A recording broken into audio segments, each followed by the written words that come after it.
नमस्कार दोस्तों, आप सभी का स्वागत है। और आज की इस वीडियो में हम लोग लुसेंट को कैसे पढ़ेंगे, आज की इस वीडियो में समझेंगे। और सामान्य ज्ञान में बहुत सारे टॉपिक हैं, तो सबसे पहले हम आज का जो टॉपिक स्टार्ट करेंगे वो रहेगा इतिहास। ठीक है, इतिहास ये इम्पोर्टेंट रहने वाला है। लुसेंट जो बुक है वो सभी परीक्षा के लिए बहुत ही इम्पोर्टेंट है, हम सभी जानते हैं। आगामी परीक्षा जो आपका आने वाला है उन सभी एग्ज़ाम में लुसेंट का जो बहुत ही महत्वपूर्ण योगदान रहने वाला है। इतिहास का जो आज का टॉपिक हमारा रहने वाला है, हम स्टार्ट कर रहे हैं। आगे बढ़ने से पहले आप सभी को मैं बताना चाहूँगा, चैनल पे आप पहली बार आए हो, चैनल को आप लोग सब्सक्राइब कर लो, बेल आइकन को दबा लो। चलिए अब हम लोग स्टार्ट करते हैं। हम लोग जो स्टार्ट करने वाले हैं वो स्टार्ट करने वाले हैं इतिहास। इतिहास, भारत का इतिहास, देन एक एक चीज़ें करके आगे बढ़ेंगे। प्राचीन इतिहास, सभी चीज़ें स्टार्ट करेंगे। तो समझते हैं हम लोग प्राचीन इतिहास भारत का। आगे बढ़ने से पहले आप सभी ध्यान से बने रहेंगे, ठीक है। और उम्मीद करूँगा कि जो जो चीज़ें यहाँ पे बताई जा रही हैं आप उसको देख करके आगे बढ़ते रहेंगे, ठीक है। हम लोग स्टार्ट करते हैं, ठीक है। उत्तर में हिमालय से लेकर दक्षिण में समुद्र तक फैला यह उपमहाद्वीप भारतवर्ष के नाम से जानते हैं, जिसे महाकाव्य और पुराणों में भारतवर्ष अर्थात भारतों का देश कहा गया। यहाँ के निवासियों को भारतीय अर्थात भारत की संतान कहा गया है। भारत एक प्राचीन कबीले का नाम था। प्राचीन भारतीय अपने देश को जम्बूद्वीप अर्थात जम्बू यानी जमुना वृक्षों का द्वीप कहते थे। प्राचीन ईरानी इसे सिंधु नदी के नाम से जोड़ते थे। आगे है कि जिसे वे सिंधु ना कहकर हिंदू कहते थे, यही नाम पर पूरे पश्चिम में फैल गया। पूरे देश को इसी एक नदी के नाम से जाना जाता है। यूनानी इसे इंदे और अरब इसे हिंद कहते हैं। मध्यकाल में इस देश को हिंदुस्तान कहा जाने लगा। यह शब्द भी फारसी शब्द हिंदू से लिया गया है। यूनानी भाषा के इंदे के आधार पर अंग्रेज इसे इंडिका कहने लगे। विंध्य की श्रृंखला देश को उत्तर और दक्षिण दो भागों में बांटती है। उत्तर में इंडो यूरोपीय परिवार की भाषाएं बोलने वालों और दक्षिण में द्रविड़ परिवार की भाषा बोलने वालों का बहुमत है। भारत की जनसंख्या का जो निर्माण जिन प्रमुख नस्लों के लोगों के मिश्रण से हुआ है वे इस प्रकार हैं: proto Australoid, paleo Mediterranean, Caucasoid, Negroid और मंगोलाइड। इस तरह से जो है भारत में नस्लों का जो है लोगों का आगमन हुआ है। भारतीय इतिहास को अध्ययन की सुविधा के लिए तीन भागों में बांटा गया है: प्राचीन भारत, मध्यकालीन भारत एवं आधुनिक भारत। सबसे पहले इतिहास को तीन भागों में बांटने का जो श्रेय है वो जर्मन इतिहासकार क्रिस्टोफ सेलियस, जो कि इनका पीरियड रहा था 1638 से 1707 ईस्वी तक रहा था। तो हमने समझा कि भारत के इतिहास को तीन भागों में बांटा गया है। वो है प्राचीन इतिहास, मध्यकालीन और आधुनिक कालीन। तो आइए हम लोग प्राचीन इतिहास को डिस्कस करते हैं। प्राचीन इतिहास यानी भारतीय इतिहास के स्रोत।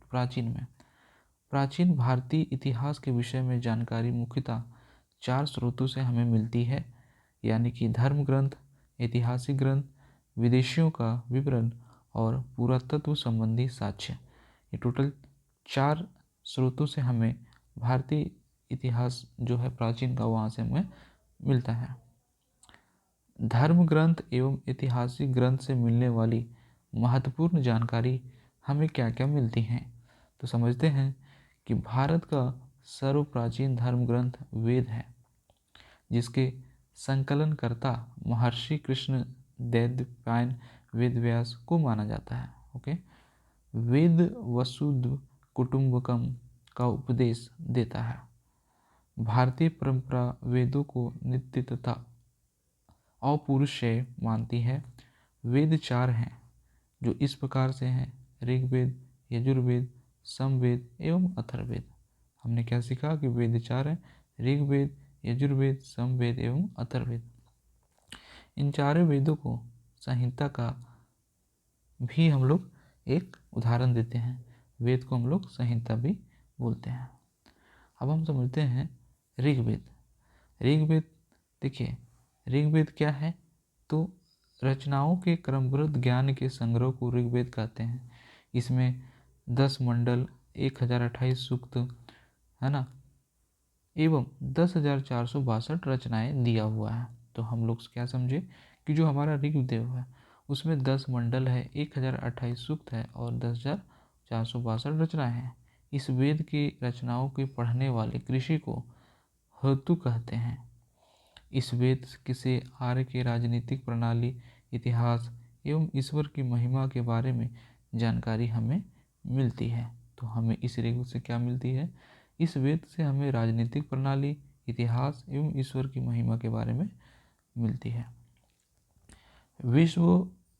विश्वामित्र द्वारा रचित ऋग्वेद के तीसरे मंडल में सूर्य देवता सावित्री को समर्पित प्रसिद्ध गायत्री मंत्र है। इस वेद में जो तीसरा इसका मंडल है उसमें हमारे सूर्य देवता सावित्री को समर्पित गायत्री मंत्र है। इसके 9वें मंडल में देवता सोम का भी उल्लेख किया गया है। इसके 8वें मंडल की हस्तलिखित रचनाओं को खिल कहा जाता है।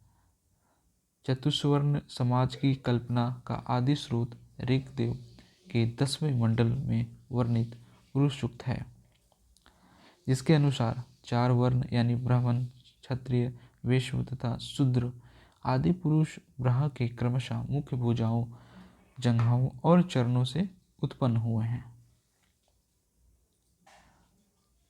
आइए नोट: धर्मसूत्र 4 प्रमुख जातियों की स्थितियों, व्यवसायों, दायित्वों, कर्तव्यों तथा विशेषाधिकार में स्पष्ट विभेद करता है। ऋग्वेद के कई परिच्छेदों में प्रयुक्त अधन्य शब्द का संबंध गाय से लिया गया है। एक नोट है जहाँ पे ईसा पूर्व एवं ईसवी में क्या चीज़ें होती हैं वो हम समझते हैं। वर्तमान में प्रचलित ग्रेगोरियन कैलेंडर यानी ईसाई कैलेंडर या जूलियन कैलेंडर ईसाई धर्मगुरु ईसा मसीह के जन्म वर्ष पर आधारित है। ईसा मसीह के जन्म के पहले के समय को हम लोग बीसी यानी before the birth of Jesus Christ कहा जाता है। ईसा पूर्व में वर्षों की गिनती उल्टी दिशा में होती है। जैसे महात्मा बुद्ध का जन्म 563 ईसा पूर्व में एवं मृत्यु 483 ईसा पूर्व में हुआ, यानी ईसा मसीह के जन्म के 563 वर्ष पूर्व महात्मा बुद्ध का एवं 483 ईसा पूर्व मृत्यु हुई। ईसा मसीह की जन्म तिथि से शुरुआत आरंभ हुआ सन ईसवी कहलाता है। इसके लिए संक्षेप में ई लिखा गया है। ई को लैटिन भाषा के शब्द एडी में भी लिखा जाता है। एडी यानी एनो डोमिनी, जिसका शब्द अर्थ है in the year of Lord. Vincent Arthur Smith ने प्राचीन भारत का पहला सुव्यवस्थित इतिहास अर्ली हिस्ट्री ऑफ इंडिया जो 1904 में तैयार किया गया, इस पुस्तक के 1/3 भागों में केवल सिकंदर का आक्रमक वर्णित है। इसे भारत को स्वेच्छा जो आपका स्वच्छ पूर्वक जो शासन वाला देश भी बोलते हैं। जैसे ब्रिटिश शासन की स्थापना से पहले कभी राजनीतिक एकता का अनुभव नहीं हुआ। उन्होंने लिखा है कि वस्तुतः भारतीय इतिहासकारों का सरोकार वो शासन के एकमात्र स्वरूप तानाशाही से ही है। वामनावतार के 3 पंखों के आख्यान का प्राचीनतम स्रोत ऋग्वेद है। ऋग्वेद में इंद्र के लिए 250 और अग्नि के लिए 200 रचनाओं की रचना की गई है। अब आगे चलते हैं, हम पढ़ते हैं यजुर्वेद। सरस्वर पाठ के लिए मंत्रों तथा बलि के समय अनुपालन के लिए नियमों का संकलन यजुर्वेद कहलाता है। इसके पाठ्यकर्ताओं को अथर्ववेद कहते हैं। यजुर्वेद में यज्ञों के नियमों एवं विधि विधानों का संकलन मिलता है। इसमें बलिदान विधि का भी वर्णन है। यह एक ऐसा वेद है जो गद्य एवं पद्य दोनों में मौजूद रहता है। अब आप आगे चलते हैं। समवेद। समवेद क्या कहता है? सम का शाब्दिक अर्थ है गान, यानी इस वेद में मुख्यतः यज्ञों के अवसर पर गाए जाने वाली रचनाओं का संकलन है। इसके पाठ्यकर्ता को उद्धृतु कहते हैं। इसका संकलन ऋग्वेद पर आधारित है। इसमें 1810 सूक्त हैं जो प्रायः ऋग्वेद के लिए गाए गए हैं। तो एक बात समझ लीजिए कि 1810 जो है इसमें सूक्त शामिल हैं। इसे भारतीय संगीत का जनक भी बोलते हैं। यजुर्वेद तथा सामवेद में किसी भी विशिष्ट ऐतिहासिक घटना का वर्णन नहीं मिलेगा। अब आते हैं अथर्ववेद। अथर्ववेद क्या है? अथर्ववेद ऋषि द्वारा रचित इस वेद में कुल 731 मंत्र तथा लगभग 6000 पद हैं। हमने क्या सीखा कि अथर्ववेद में 731 मंत्र हैं और अप्रॉक्स 6000 पद हैं। इसके कुछ मंत्र ऋग्वेदी के मंत्रों से भी प्राचीनतर हैं और साधुओं का उल्लेख सबसे पहले अथर्ववेद में ही मिला था, याद रखेंगे। आगे हमारा है ऐतिहासिक दृष्टि से अथर्ववेद का महत्व इस बात से हमें है कि इसमें कुल सामान्य मनुष्यों के विचारों और अंधविश्वासों का विवरण मिलता है। पृथ्वी सूक्त अथर्ववेद का प्रतिनिधित्व सूक्त माना जाता है। इसमें मानव जीवन के सभी पक्षों, ग्रह निर्माण, कृषि की उन्नति, व्यापारिक मार्गों का गहन, रोग निवारण, समन्वय, विवाह तथा प्राण गीतों, राजभक्ति, राजा का चुनाव, बहुत से वनस्पतियों एवं औषधियों, शाप, वाशीकरण, प्रायश्चित, मृतभूमि, महात्मा आदि का विवरण दिया गया है। कुछ मंत्रों में जादू टोने का भी वर्णन है। अथर्ववेद में परीक्षित को कुरुओं का राजा भी कहा गया है तथा कुरु देश की समृद्धि का अच्छा चित्रण होता है। इसमें सभा एवं समिति को प्रजापति की 2 पुत्रियों कहा गया है। वेदों की कई शाखाएं हैं जो वैदिक अध्ययन और व्याख्या से जुड़े विभिन्न दृष्टिकोणों का प्रतिनिधित्व करती है। शाखा ऋग्वेद से जुड़ी एकमात्र जीवित शाखा है, यानी यजुर्वेद को शुक्ल यजुर्वेद और कृष्ण यजुर्वेद को शाखाओं में बांटा गया है।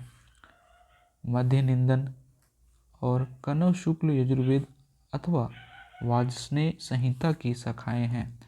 कृष्ण यजुर्वेद से जुड़ी शाखाएं कटक, कनिष्ठकाल, मैत्रेयानी और तैत्तिरीय हैं। कौथुम, राणीय एवं जैमिनीय या तलवार समवेद की शाखाएं हैं। अथर्ववेद की शाखाएं शौनक और पैम्पलाद है। एक बात ध्यान रखिए कि सबसे प्राचीन वेद ऋग्वेद एवं सबसे बाद का वेद अथर्ववेद है, यानी सबसे पुराना जो है वो आपके ऋग्वेद है एवं बाद का वेद जो है वो आपके अथर्ववेद है। अब हम लोग आगे समझते हैं ब्राह्मण, आर्णयक तथा उपनिषद। संहिता के पश्चात ब्राह्मणों, आर्णयकों तथा उपनिषदों का स्थान है। इनके उत्तर वैदिक कालीन समाज संस्कृति। आगे हम लोग समझते हैं ब्राह्मण ग्रंथ वैदिक संहिताओं की व्याख्या करने के लिए गद्य में लिखे गए हैं। संहिता के लिए अलग अलग ब्राह्मण ग्रंथ हैं जिसे सारणी में दिया गया है। जैसे कि हम लोग देख सकते हैं कि ऋग्वेद के लिए ब्राह्मण ग्रंथ है ऐत्रेय एवं कौशितकी। यजुर्वेद के लिए तैत्तिरीय व शतपथ। सामवेद के लिए है पंचविश और अथर्ववेद के लिए है गोपथ। इन ब्राह्मण ग्रंथों से हमें परिचिति के बाद और बिंबिसार के पूर्व की घटनाओं का ज्ञान होता है। ऐत्रेय में राज्याभिषेक के नियम एवं कुछ प्राचीन राजाओं के नाम भी दिए गए हैं। साथ ही शतपथ में गंधार, शल्य, कैकेय, कुरु, पंचाल, कौशल, विदेह आदि राजाओं का भी उल्लेख मिलता है। वैदिक साहित्य में ऋग्वेद के बाद शतपथ ब्राह्मण का स्थान है। आरण्यक में यज्ञ से जुड़े कर्म कांडों की दर्शकनी और प्राचीनतम अभिव्यक्ति है। उपनिषदों की संख्या 108 है, जिनमें 13 को मूलभूत उपनिषदों की श्रेणी में रखा गया है। इसमें यज्ञ से जुड़े दार्शनिक विचार, शरीर, ब्रह्मांड, आत्मा और ब्रह्म की व्याख्या की गई है। स्त्री की सर्वाधिक गिरी हुई स्थिति मैत्रेयनी संहिता से प्राप्त होती है, जिसमें जुआ और शराब की भांति स्त्री को पुरुष का तीसरा मुख्य दोष बताया गया है। शतपथ ब्राह्मण में स्त्री को पुरुष की अर्धगिनी कहा गया है। जाबालोपनिषद में चारों आश्रमों का उल्लेख मिलता है। स्मृति ग्रंथों में सबसे प्राचीन एवं प्रामाणिक मनुस्मृति मानी जाती है। शुंग काल का मानक ग्रंथ है। नारद स्मृति गुप्त युग के विषय में जानकारी प्रदान करता है। वेदांग एवं सूत्र वेदों को भली भांति समझने के लिए 6 वेदांगों की रचना है। शिक्षा, कल्प, निरुक्त। जैसे हमने समझा कि शिक्षा का मतलब होता है शुद्ध उच्चारण शास्त्र, कल्प का मतलब हो गया कर्मकांडीय विधि, निरुक्त मतलब हो गया शब्दों की व्युत्पत्ति का शास्त्र, व्याकरण और छंद व ज्योतिष। वैदिक साहित्य को अक्षुण्ण बनाए रखने के लिए सूत्र साहित्य का प्रणयन किया गया है। स्रोत, ग्रह तथा धर्म सूत्रों के अध्ययन से हमें यज्ञ विधि, विधान, कर्मकांडों तथा राजनीतिक विधि एवं व्यवहार से संबंधित महत्वपूर्ण बातें हमें ज्ञात होते हैं। प्रमुख सूत्रकारों में गौतम, बौधायन, अपस्तंभ, वशिष्ठ आदि के नाम विशेष रूप से उल्लेखनीय हैं। सूत्रों में गौतम धर्मसूत्र सबसे प्राचीन माने गए हैं। पुराण में क्या है? भारतीय ऐतिहासिक कथाओं का सबसे अच्छा क्रमबद्ध विवरण पुराणों में मिलता है। इसके रचयिता लोमहर्ष अथवा इनके पुत्र उग्रश्रव माने जाते हैं। इनकी संख्या 18 है, जिनमें से केवल 5 मत्स्य, वायु, विष्णु, ब्रह्मन एवं भगवत में ही राजाओं की वंशावली पाई जाती है। पुराण संबंधित वंश विष्णु पुराण से संपर्क है मौर्य वंश, मत्स्य पुराण से हैं आंध्र शातवाहन, वायु पुराण से गुप्त वंश, जिनका संबंध पुराणों से दिया हुआ है। याद रखेंगे, पुराणों में मत्स्य पुराण सबसे प्राचीन एवं प्रामाणिक है। अधिकतर पुराण सरल सांस्कृतिक श्लोक में लिखे गए हैं। स्त्रियां तथा शूद्र जिन्हें वेद पढ़ने की अनुमति नहीं थी, वे भी पुराण सुन सकते थे। पुराणों का पाठ पुजारी मंदिरों में किया करते थे। सामाजिक एवं सांस्कृतिक दृष्टि से अग्नि पुराण का काफ़ी महत्व है, जिसमें राजतंत्र के साथ साथ कृषि संबंधी विवरण भी दिया गया है। बौद्ध, जैन एवं अन्य साहित्य जातक में बुद्ध की पूर्व जन्म की कहानी वर्णित है। हीनयान का प्रमुख ग्रंथ कथक वस्तु है, जिसमें महात्मा बुद्ध का जीवन चरित्र अनेक कथनकों के साथ वर्णित है। जैन साहित्य को आगम कहा जाता है। जैन धर्म का प्रारंभिक इतिहास कल्प सूत्र से ज्ञात होता है। जो स्टार्टिंग का जो आप देखें, जैन ग्रंथ भागवत सूत्र में महावीर के जीवन कर्तव्यों तथा अन्य समकालिकों के साथ उनके संबंधों का विवरण मिलता है। अर्थशास्त्र के लेखक चाणक्य यह 15 अधिकरणों एवं 180 प्रकरणों में विभाजित है। इसमें मौर्यकालीन इतिहास की जानकारी मिलती है। संस्कृत साहित्य में ऐतिहासिक घटनाओं को क्रमबद्ध लिखने का सर्वप्रथम प्रयास कल्हान के द्वारा किया गया। कल्हान द्वारा रचित पुस्तक राजतरंगिणी, इस ग्रंथ में 8 सर्ग हैं, जिन्हें तरंगों की संज्ञा दी गई है। इसमें प्रारंभ से लेकर 12वीं सदी तक के कश्मीरों के शासकों का वर्णन किया गया है। अरबों की सिंध विजय का वृत्तांत चचनामा में सुरक्षित किया गया है।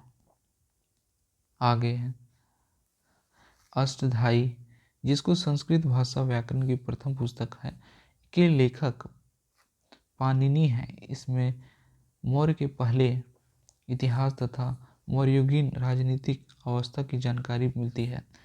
अष्टधाई में पहली बार लिपि शब्द का प्रयोग हुआ। कल्याण की गर्गी संहिता तथा ज्योतिष ग्रंथ हैं, फिर भी इसमें भारत पर होने वाले यवन आक्रमण का उल्लेख मिलता है। पतंजलि पुष्यमित्र शुंग के पुरोहित थे। इनके महाभाष्य में शुंगों के इतिहास का पता चलता है। विदेशी यात्रियों से मिलने वाले प्रमुख जानकारी: पहले यात्री यूनानी रोमन टेशियस, यह एक इराक का राजवैद्य था। ईरान का भारत के संबंध में इसका विवरण आश्चर्यजनक कहानियों से परिपूर्ण होने के कारण अविश्वसनीय है। आइए, हेरोडोटस दूसरे, इसे इतिहास का पिता कहा जाता है। इसने अपनी पुस्तक, जिसका नाम था, क्या नाम था, हिस्टोरिका में अपनी 5वीं शताब्दी ईसा पूर्व के भारत फारस के संबंध का वर्णन किया है, परंतु इसका विवरण भी अनुश्रुतियों का एवं अफवाहों पर आधारित है। सिकंदर के साथ आने वाले लेखकों में निरियाकस, सिटिकस तथा अरिस्टोबुलस के विवरण अधिक प्रामाणिक हैं एवं विश्वसनीय हैं। मेगास्थनीज, यह सेलुकस निकेटस का राजदूत था जो चंद्रगुप्त मौर्य के राजदरबार में आया था। इसने अपनी पुस्तक इंडिका में मौर्य युगानी समाज एवं सांस्कृतिक विषय में लिखा है। अब आगे है डाइमेकस, यह सीरियन नरेश अंतियोकस का राजदूत था जो बिंदुसार के राजदरबार में आया था। इसका विवरण भी मौर्य युग से संबंधित है। डायोनेसियस, यह मिस्र नरेश टॉलमी फिलेडेल्फस का राजदूत था जो अशोक के राजदरबार में आया था। कौन से लोग किसके दरबार में आए, ये आपको याद रखना है।